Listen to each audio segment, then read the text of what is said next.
Bon, ben, bon après-midi tout le monde, merci d'être venus si nombreux. Donc je m'appelle Philippe Blondeau et je travaille dans la partie consultance de HP, donc dans l'Enterprise Group. Donc dans l'Enterprise Group, vous avez mon collègue Laurent Olka qui travaille pour la partie serveur, donc l'avant-vente des serveurs par exemple, et puis donc ce qu'on appelle BCS ou ISS ou même ESSN. Et puis vous avez la partie TS Technology Services, où là vous avez la partie support et la partie consulting. Et moi je travaille dans la partie consulting. Donc aujourd'hui, donc cet après-midi, je voulais vous parler des différents services que nous développons autour de Microsoft SQL Server et évidemment aussi plus spécifiquement autour de PDW. Je n'ai pas l'habitude de faire des présentations en français, donc de temps en temps je vais chercher des mots, excusez-moi pour cela. Donc le client en général, quand on va entamer un projet de service, quelles sont les motivations, qu'est-ce que le client recherche? Pour l'aspect Big Data, vous avez les 3 V, c'est-à-dire l'augmentation du volume de données, peut-être la nécessité de pouvoir traiter des données de formats différents, des données qui arrivent à des changements très importants dans les données qui doivent être captées. Et comment peut-on traiter ce genre de changement dans le scope de ce que le client veut faire d'une façon effective, innovative et sécurisée. Donc, comment peut-on gérer justement ce genre d'événements et proposer les bonnes solutions et le service. Donc, une solution basée évidemment sur une plateforme, hardware, software, Microsoft, mais aussi éventuellement les services. Donc, pour la partie service, vous avez différentes possibilités. Vous pouvez aller travailler avec un partenaire HP et Microsoft.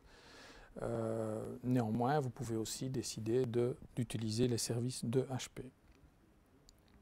Donc pour cela, on a développé une série de services qui, d'une part, couvrent la partie plutôt stratégique dans un projet, et d'autres services plutôt tactiques, stratégiques, c'est-à-dire pouvoir aider un client à évaluer si oui ou non une migration d'Oracle vers Microsoft, par exemple, si on a un retour d'investissement sur une migration. Donc ça, c'est un exercice qu'on pourrait faire. On pourrait aussi fournir un service qui aiderait le client à évaluer si oui ou non l'investissement dans un PDW pourrait être valable et s'il y aura un retour en investissement là-dessus. Ou un client qui n'est peut-être pas satisfait sur sa solution Data Warehousing actuelle ou sa solution OLTP actuelle, l'aider à évaluer si oui ou non la migration serait possible techniquement, ou bien, et si l'investissement de migration n'est pas trop important pour que le ROI soit positif. Donc, dans la partie design, vous avez, comme Laurent a déjà expliqué dans la session précédente, Laurent Olka de HP, vous avez toute une série de références architecture pour lesquelles nous avons développé aussi des services pour déployer ces systèmes-là. Une fois que vous avez décidé de choisir l'une ou l'autre référence architecture et que vous avez commandé le matériel, HP s'organisera pour faire le montage en usine selon des règles bien spécifiques et s'assurer pour que tout le montage, le câblage, etc. soit fait correctement. Mais une fois que la machine est livrée, il vous reste encore évidemment à faire le design, à faire l'installation du software, de l'OS, de l'applicatif et la configuration, etc. Il se pourrait aussi qu'en matière de design, le client veuille créer une variante sur une architecture de référence. Il se pourrait qu'il veut utiliser tel ou tel type de stockage qui n'est peut-être pas prévu dans la référence architecture. ce moment-là, on peut éventuellement aider le client à refaire un design d'une nouvelle architecture pour voir si cette architecture tient la route. Il y a dans la partie implémentation, donc comme je vous disais, nous avons des services qui peuvent accompagner les différents systèmes. Il y a des services qui peuvent accompagner les appliances également. Et ensuite, une fois que le système est déployé, vous avez la partie support de HP qui peut prendre en compte le support après-vente, c'est-à-dire en cas de problème, si vous avez par exemple un contrat chez Microsoft, ce qui est souvent le cas, vous avez un contrat de support chez Microsoft. Bon, en cas de problème, Microsoft va faire l'analyse du problème et si on décide que c'est un problème hardware, bon, HP sera à ce moment-là là pour vous aider. Donc, représenter légèrement différemment, vous avez la problématique du client qui va peut-être constater que malgré qu'il a commencé à utiliser une data warehouse, par exemple, il y a quelques années, avec des solutions qui étaient d'actualité à ce moment-là, mais qui étaient très onéreuses, il va peut-être se poser la question, tiens, avec toute l'évolution technologique, est-ce qu'il n'y aurait pas des solutions peut-être plus performantes et moins onéreuses sur le marché? Et ça, c'est donc notamment un des cas que nous espérons pouvoir expliquer aux clients, c'est-à-dire justement une migration de l'existant vers les nouvelles plateformes HP Microsoft est tout à fait faisable. On peut faire une analyse pour voir si c'est réalisable techniquement, quelle serait éventuellement la problématique ou l'effort à fournir, pour ensuite avoir la migration, soit à l'aide d'un pilote qu'on fait d'abord, et ensuite une implémentation et un déploiement. Bon, quel est l'avantage pour le client? C'est que le client aurait à ce moment-là une solution intégrée qui serait fournie, le cas échéant, par HP, Microsoft, pour la partie hardware-software, et éventuellement aussi HP pour la partie service. Ce qui permet de diminuer les risques et le nombre d'interlocuteurs entre le client et le constructeur de la solution. Laurent Holka, dans la session précédente, vous a un petit peu expliqué les différentes solutions basées sur Microsoft SQL Server que nous supportons dans nos solutions, c'est-à-dire la version classique ou standard, si vous voulez, ou la version entreprise, qui est une version pour plateforme SMP et qui peut évidemment être utilisée pour toutes les plateformes OLTP, mais peut très bien aussi être utilisée pour des solutions data warehousing. Donc, on pourrait appeler ça la data warehouse du pauvre, si vous voulez, qui consisterait à avoir un serveur avec un certain stockage et malgré tout, un système très performant, vu que maintenant SQL 2012 comporte également le columnar compression et indexing, c'est-à-dire donc pouvoir quand même créer un système performant.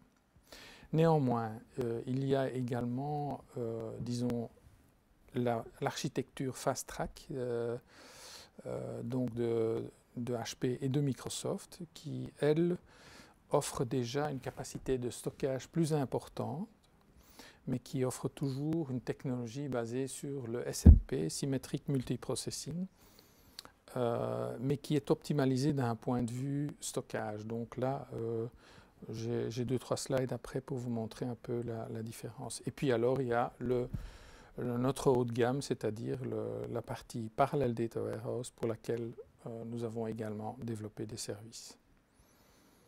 Donc dans notre Enterprise Group, pour l'initiative I2A, c'est-à-dire l'initiative qui est une initiative conjointe HP et Microsoft, nous pouvons identifier une série de services que nous avons développés, aussi bien pour PDW que pour Fast Track, Data Warehouse, notamment des services pour donner de la consultance générique, des services de migration, d'évaluation de migration ou d'accélération de déploiement. Parlons peut-être d'abord brièvement de la partie Fast Track Data Warehouse. C'est une architecture qui malgré tout a encore pas mal de succès à voir les ventes.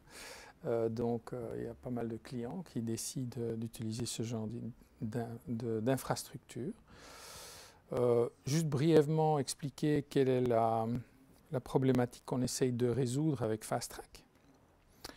Bon, traditionnellement, les clients pensent en termes de stockage et serveur.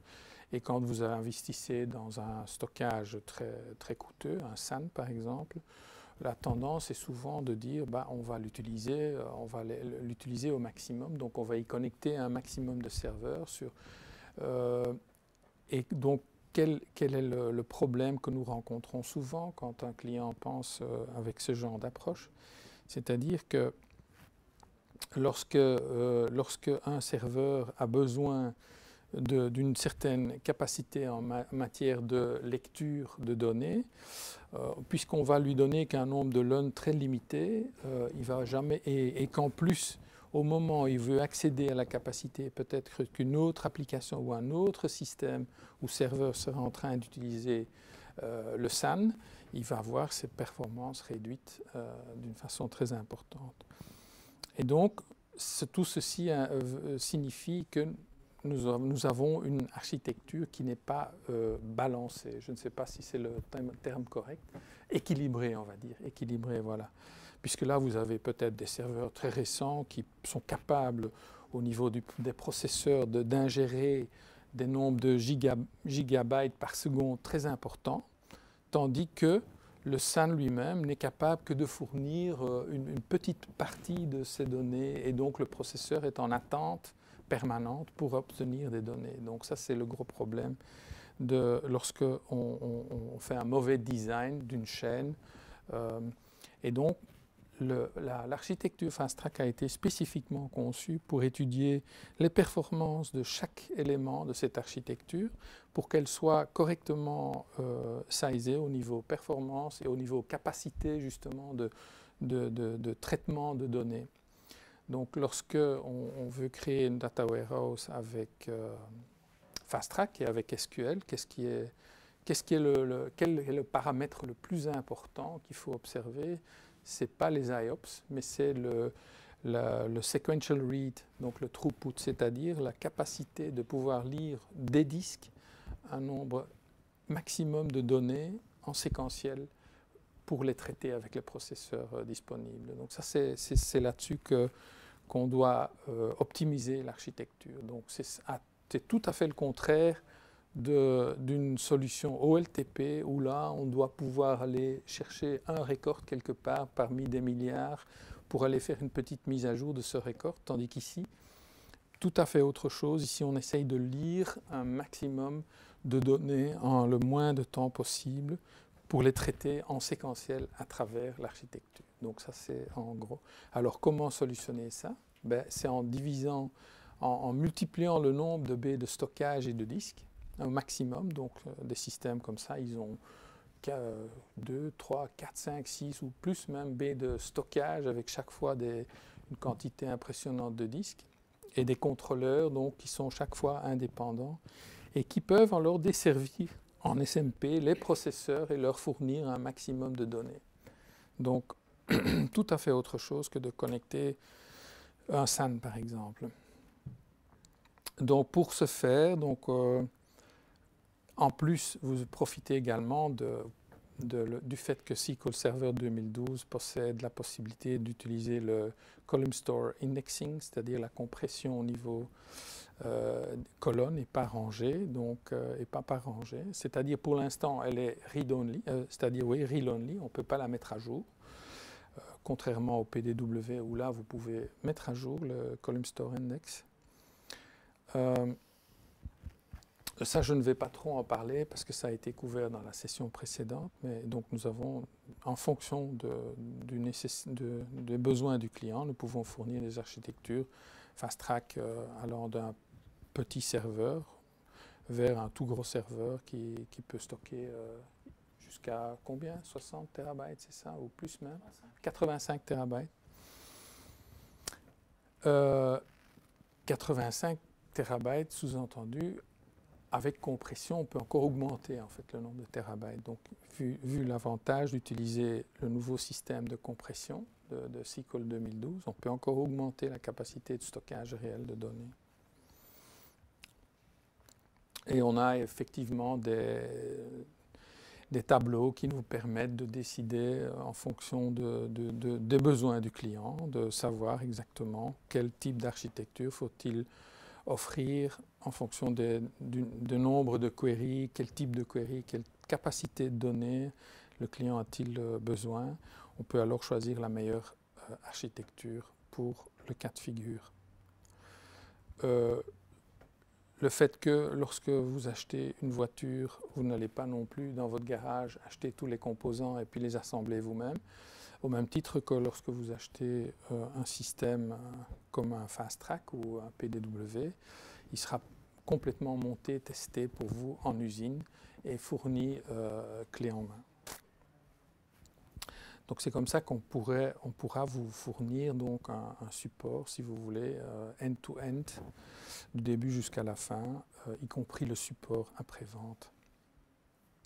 Donc pour Fast Track, on a développé un Start Service, qui est un service qui lorsque la machine vous est fournie et est installée dans votre data center, va vous permettre de connecter, de configurer le réseau, d'installer l'OS, d'installer SQL sur le serveur, de le paramétriser spécifiquement et le tuner pour l'application Fast Track. Et d'également, évidemment, préalablement configurer les baies de stockage P2000 qui sont des baies de stockage très performantes à très bas prix, en fait, et qui conviennent très bien pour ce genre d'application Fast Track. Ce n'est pas une configuration simple à exécuter, c'est relativement complexe. Donc, en fonction du nombre de baies de stockage, vous avez pas mal de LUN à créer et à gérer avec les P2000. Donc, ça nécessite quand même une expérience de l'avoir fait déjà plusieurs fois à l'avance. Et alors, nous avons un set de tests standards qu'on peut exécuter pour vérifier si le design a été fait correctement et si les performances que qu'on a annoncées au client sont réalisées en réalité. Avec cela, nous pouvons encore charger des données de test pour permettre au client d'avoir ce qu'on appelle une baseline ou une base vers laquelle on peut référer plus tard si jamais on a un problème pour voir, tiens, qu'est-ce qui a changé à l'architecture, qu'est-ce qu'on a fait, etc.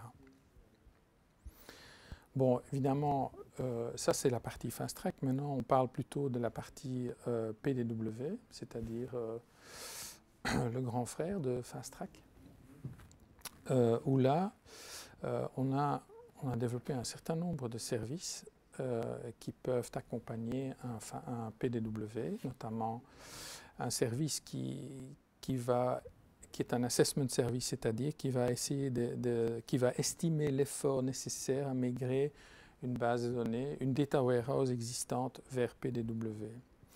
Donc, l'expérience nous a indiqué que dans pas mal de cas, les clients étaient intéressés à migrer une base de données existante.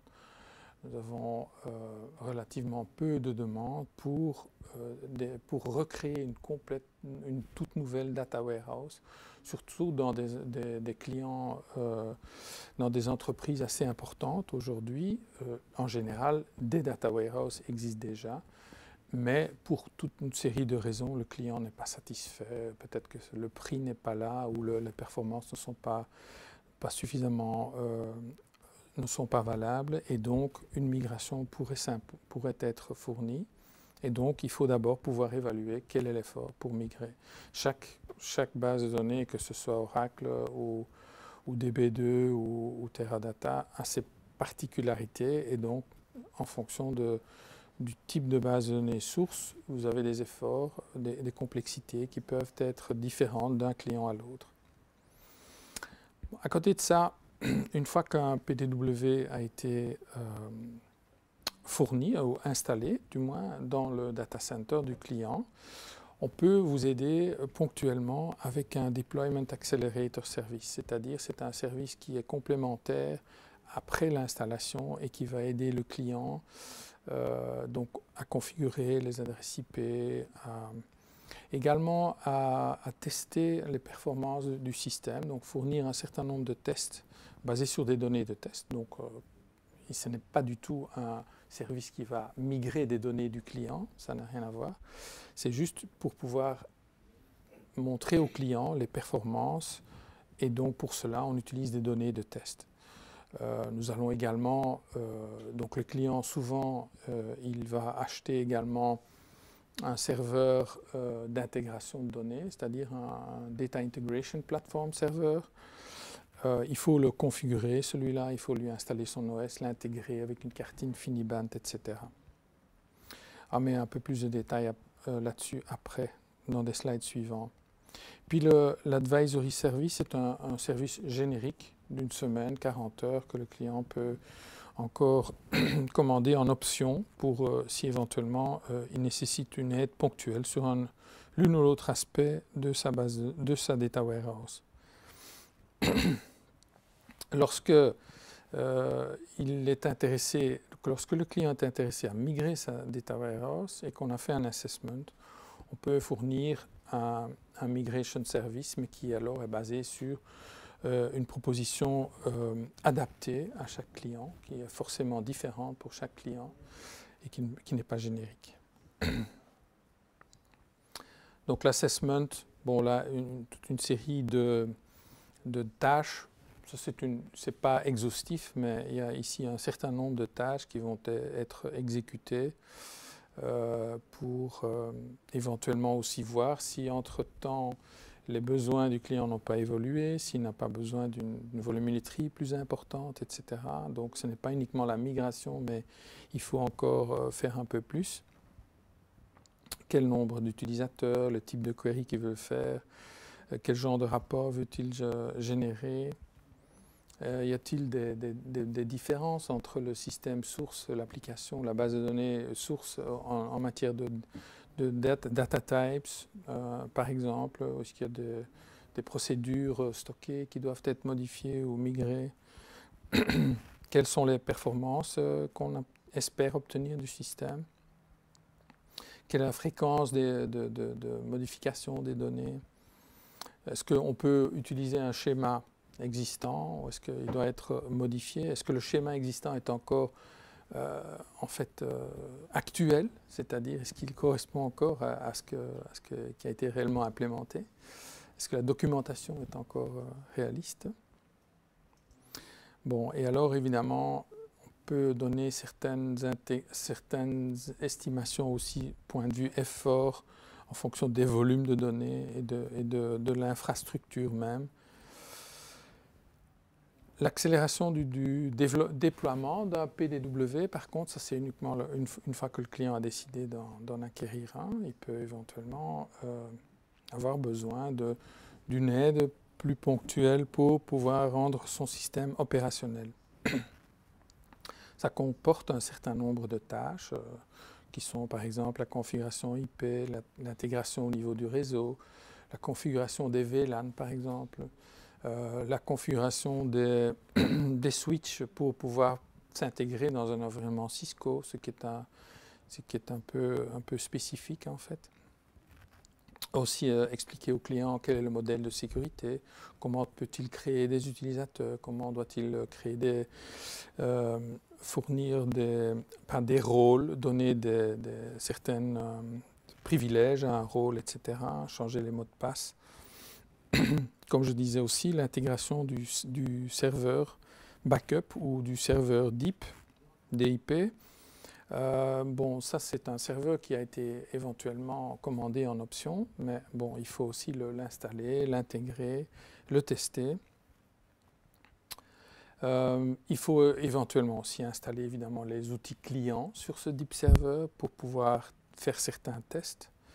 Et alors, on peut aussi lancer un certain nombre de tests avec des données TPCH pour vérifier la validité du système, s'il fonctionne bien, s'il répond exactement aux tests qui ont été faits dans le labo, et on compare avec les tests qui ont été faits dans le labo pour valider l'installation du client.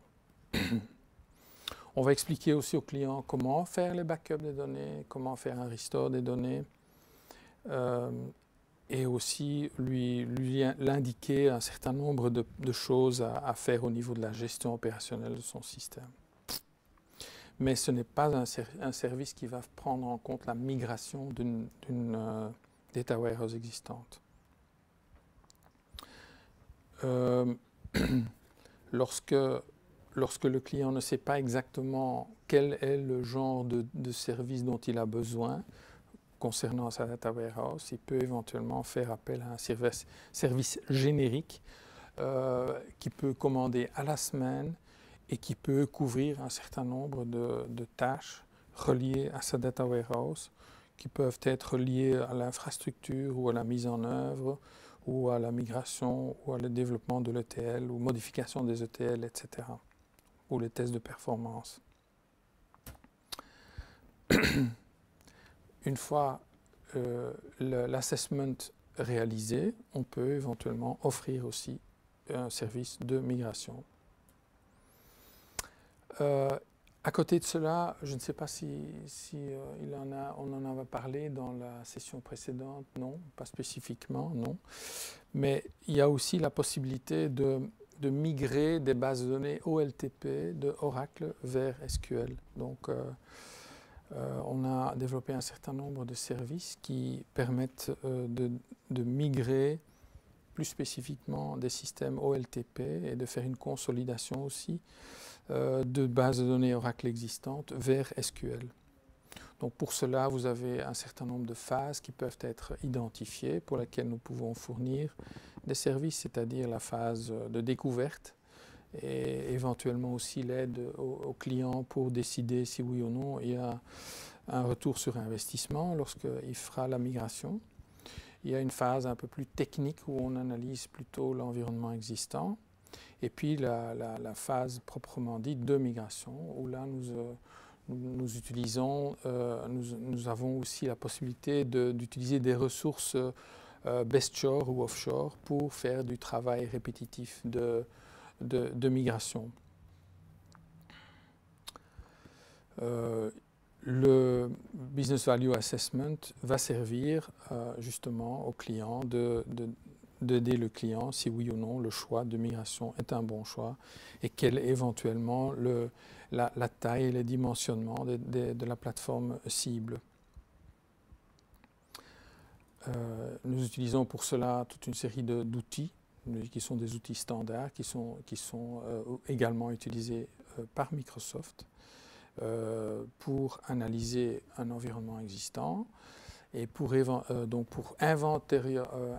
faire l'inventaire d'un environnement existant. Donc on pourra faire l'inventaire de ce qui tourne sur le réseau. Ça peut être des bases de données Oracle, Sybase, DB2 et j'en passe.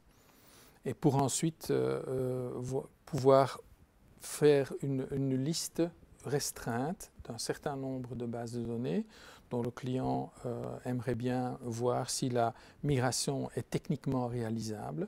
On travaille donc alors sur une liste plus restreinte et où là on va aller plus en détail pour analyser vraiment l'application, etc. Souvent, pour ce genre de migration, évidemment, nous avons besoin d'avoir un accès au code source, ce qui n'est pas toujours le cas.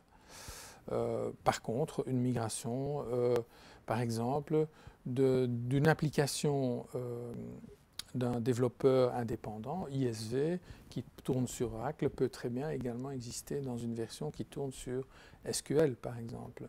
Et donc ça, c'est aussi quelque chose qu'on va vérifier si oui ou non c'est le cas.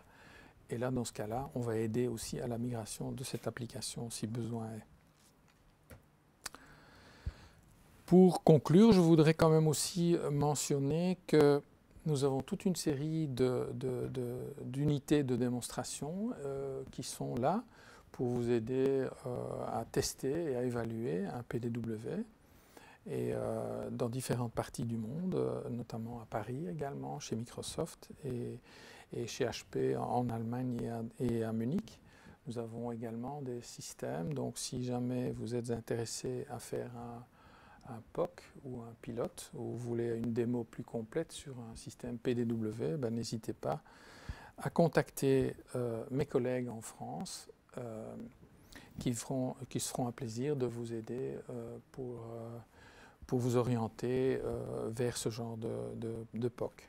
Donc en France, vous pouvez contacter soit Laurent Holka, que vous avez déjà vu plus tôt cet après-midi, ou bien mes collègues ici en France, Fabrice Vugier ou Jérôme Caron.